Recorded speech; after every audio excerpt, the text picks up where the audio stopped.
महाराष्ट्र लोकसेवा आयोगाच्या औषध निरीक्षक पदाच्या परीक्षेतील पेपरफुटी प्रकरण आता थेट एमपीएससीच्या यंत्रणेपर्यंत जाऊन पोहोचलंय। पेपरफुटी प्रकरणी एमपीएससीच्या 3 अधिकाऱ्यांसह 6 जणांना मुंबई पोलिसांच्या गुन्हे शाखेनं अटक केली आहे। विशेष म्हणजे पोलिसांच्या प्राथमिक तपासामध्ये प्रेमसंबंधांमधून पेपर बाहेर गेल्याचा संशय व्यक्त केला जातोय आणि ज्या परीक्षेचा पेपर एका उमेदवारापर्यंत पोहोचल्याचं तपासात समोर आलंय ती संपूर्ण भरती प्रक्रिया एमपीएससीनं रद्द केली आहे। पाहूया रिपोर्ट।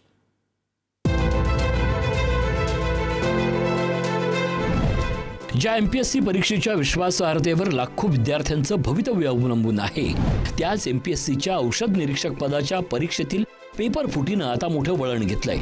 मुंबई पोलिसांच्या गुन्हे शाखेनं या प्रकरणात तब्बल 6 जणांना अटक केली आहे। त्यात एमपीएससीच्या 3 अधिकाऱ्यांचा समावेश आहे। अटक करण्यात आलेल्यामध्ये एमपीएससीचे अवर सचिव अभिजित लेंडवे, सहाय्यक कक्ष अधिकारी गोपाळ मराठे आणि विश्वेश्वर नकाते यांचा समावेश आहे। तर परीक्षार्थी ऋतुजा पाटील, तिचे वडील अमृत पाटील आणि या प्रकरणातील कथित सूत्रधार प्रवीण पाटील यांनाही पोलिसांनी बेड्या ठोकल्यात।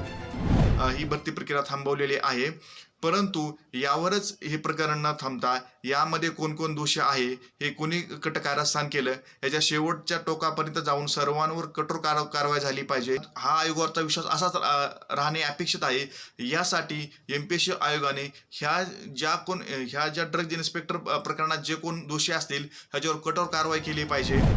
पण या संपूर्ण प्रकरणाला आता एक वेगळाच अँगल मिळाला आहे। पेपर फुटी मागे लव्ह कनेक्शन असल्याचा पोलिसांना संशय आहे। तपासातील माहितीनुसार एका प्रियकरानं एमपीएससीतील एका कर्मचाऱ्यांशी संपर्क साधून गोपनीय प्रश्नपत्रिका मिळवल्याचा संशय आहे आणि धक्कादायक बाब म्हणजे फुटलेला पेपर केवळ एका उमेदवारापर्यंतच पोहोचल्याचा पोलिसांचा प्राथमिक निष्कर्ष असल्याचं समोर आलंय। या लव्ह अँगलचा पोलिसांकडून अधिक तपास सुरू आहे।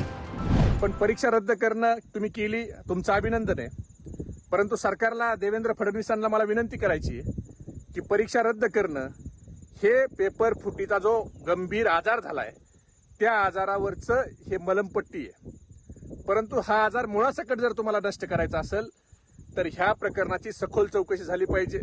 याचे धागेदोरे, याच्यात कोण कोण गुंतलंय, ह्या पेपर फुटीच्या चक्रव्यूहात कोण कोण अभिमन्यू अडकलेत, हे तुम्ही त्या ठिकाणी शोधलं पाहिजे। मात्र पेपर एका उमेदवारापर्यंतच पोहोचला असला तरी त्याचा फटका बसलाय तो राज्यभरातील प्रामाणिक विद्यार्थ्यांना।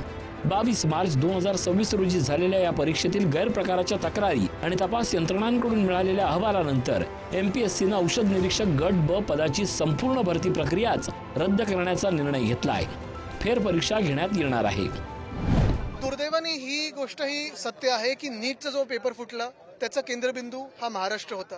आता एमपीएससीचा आपण बोलताय, मध्यंतरी एमएचसीईटीचा देखील विषय आलेला आहे। पण सगळीकडे ही परिस्थिती असताना आपण पाहतोय जे सगळे लोक, तरुण मुलं मुली जेव्हा रस्त्यावर आले होते त्यांच्यावर लाठीचार्ज करणारे हेच होते, त्यांना दिमागी नक्षल बोलणारे हेच होते आणि ह्यांच्याकडून एक परीक्षा नीट ते चालू शकत नाहीत। यांना वन नेशन वन इलेक्शन। या प्रकरणात सुरुवातीला पेपर फुटीचे आरोप फेटाळण्यात आले, मात्र त्यानंतर विद्यार्थ्यांकडून पुरावे आणि तक्रारी समोर आल्या।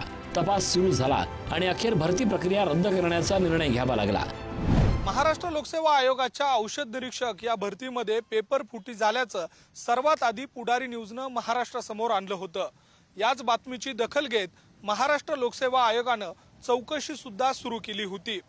विद्यार्थ्यांचे व्हॉट्सअप चॅट आणि परीक्षेपूर्वी झालेला जो संवाद होता त्यासह जे दिलेले पुरावे होते त्या आधारे चौकशी महाराष्ट्र लोकसेवा आयोगाच्या माध्यमातून केली गेली आणि यामध्ये पेपर फुटी झाल्याचं प्रथमदर्शनी मान्य सुद्धा केलं।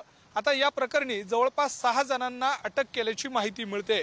महत्त्वाची बाब म्हणजे या सगळ्या दरम्यान पुढारी न्यूजने सर्वात आधी पेपर फुटी झाल्याचं महाराष्ट्रासमोर आणलं, त्याला या सगळ्या निमित्तानं महाराष्ट्र लोकसेवा आयोगानं परीक्षा रद्द करून एक प्रकारे शिक्कामोर्तब केलंय। याच प्रकरणावरून शरद पवार राष्ट्रवादी काँग्रेसचे आमदार रोहित पवार यांनीही एमपीएससीवर गंभीर आरोप केलेत। राज्यात एजंटाच्या माध्यमातून प्रश्नपत्रिका प्रत्येकी 40 लाख रुपयांना विकली गेल्याचा दावा रोहित पवार यांनी केलाय। मात्र हा दावा त्यांचा असून त्याची स्वतंत्र अधिकृत पुष्टी अद्याप झालेली नाही। त्यांनी एमपीएससीच्या अध्यक्षांच्या राजीनाम्याचीही मागणी केली आहे। 1997 ला एमपीएससीचा पहिल्यांदा पेपर फुटला होता पीएसआयचा आणि त्यावेळेसचे अध्यक्ष जे होते एमपीएससीचे, काय नाव होतं त्यांचं, कर्णिक, त्यांना जेलमध्ये टाकलं होतं, 1.5 वर्ष जेलमध्ये होते. आता विद्यार्थ्यांची मागणी, आमची सगळ्यांची मागणी आहे की एफडीएचा हा जो पेपर इन्स्पेक्टरचा फुटला, त्याचे जे प्रश्न फुटले, त्याच्याच बरोबर एक्साईजचा जो इंटरनल लेवलची परीक्षा असती त्याचं मार्किंग पॅटर्न फुटलं. त्यामुळे एमपीएससीचे आत्ताचे जे अध्यक्ष असतील, सेक्रेटरी असतील, यांनी नैतिक जबाबदारी स्वीकारून या महिन्याच्या अखेरेसपर्यंत राजीनामा द्यावा. कालच्या पत्रामध्ये एकाच विद्यार्थ्याला हा पेपरमध्ये हे प्रश्न देण्यात आले असं सांगितलंय, ते साफ खोटे आहे. अनेक लोकांची नावं आम्ही दिलेली आहेत. एक पेपर हा 40 लाख रुपयाला तिथं गेलेला आहे. त्यामुळे हा जो भ्रष्टाचार आहे, एमपीएससीचा पेपर कधीच फुटत नव्हता. 1997 नंतर आत्ता तो पहिल्यांदा फुटलेला आहे. त्यामुळे कुठेतरी मुलं आता घाबरलेली आहेत. आणखीन एक महत्वाचा संशय आता तपासाच्या केंद्रस्थानी आलाय. पेपर फुटीचा आरोप सर्वप्रथम करणाऱ्या गौरव पाटीलची भूमिकाही तपास यंत्रणाच्या रडारवर असल्याचं समोर आलंय. त्याला ही माहिती नेमकी कशी मिळाली, त्याचा या संपूर्ण प्रकरणाशी काही संबंध आहे का, आणि या सगळ्या प्रश्नांची उत्तरं पोलीस तपासत आहेत का? आता आयोगानं सुरुवातीला तर असा एक समज निर्माण केला होता की पेपर फुटू शकत नाही, फुटलाच नाही.